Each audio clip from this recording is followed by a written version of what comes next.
There's no feeling more intense than starting over. If you deleted your homework the day before it was due, as I have, or if you left your wallet at home and you have to go back after spending an hour in the commute. If you won some money at the casino and then put all your winnings on red but it came up black. If you got your best shirt dry cleaned before a wedding and then immediately dropped food on it. If you won an argument with a friend and then later discovered that they just returned to their original view. Starting over is harder than starting up. If you're not ready for that, like if you've already had a bad day, then what you're about to go through might be too much. Feel free to go away and come back. I'll be here. Alright, thanks for coming with me on this trip.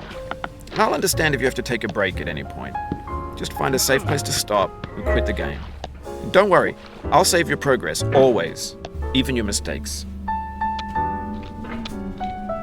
This game is a homage to a free game that came out in 2002, titled Sexy Hiking. The author of that game was Jazuo, a mysterious Czech designer who was known at the time as the father of B games. And B games are rough assemblages of found objects. Designers slap them together very quickly and freely, and they're often too rough and unfriendly to gain much of a following. They're built more for the joy of building them than as polished products. In a certain way, Sexy Hiking is the perfect embodiment of a B game.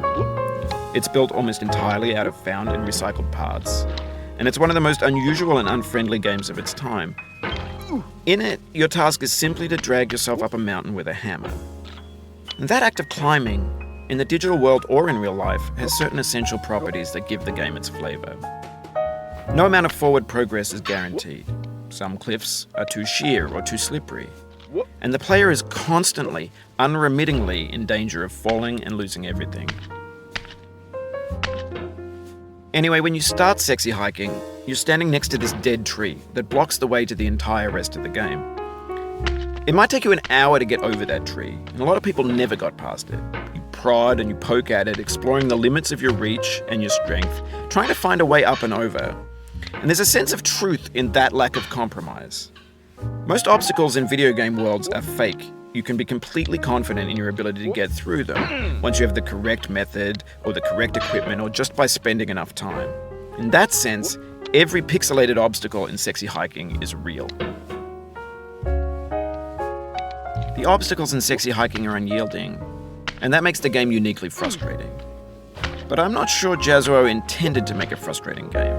The frustration is just essential to the act of climbing, and it's authentic to the process of building a game about climbing. A funny thing happened to me as I was building this mountain. I'd have an idea for a new obstacle, and I'd build it, test it, and it would usually turn out to be unreasonably hard. But I couldn't bring myself to make it easier. It already felt like my inability to get past the new obstacle was my fault as a player rather than as a builder. Imaginary mountains build themselves from our efforts to climb them, and it's our repeated attempts to reach the summit that turns those mountains into something real. When you're building a video game world, you're building with ideas, and that can be like working with quickset cement. You mold your ideas into a certain shape that can be played with, and in the process of playing with them, they begin to harden and set until they're immutable, like rock. And at that point, you can't change the world, not without breaking it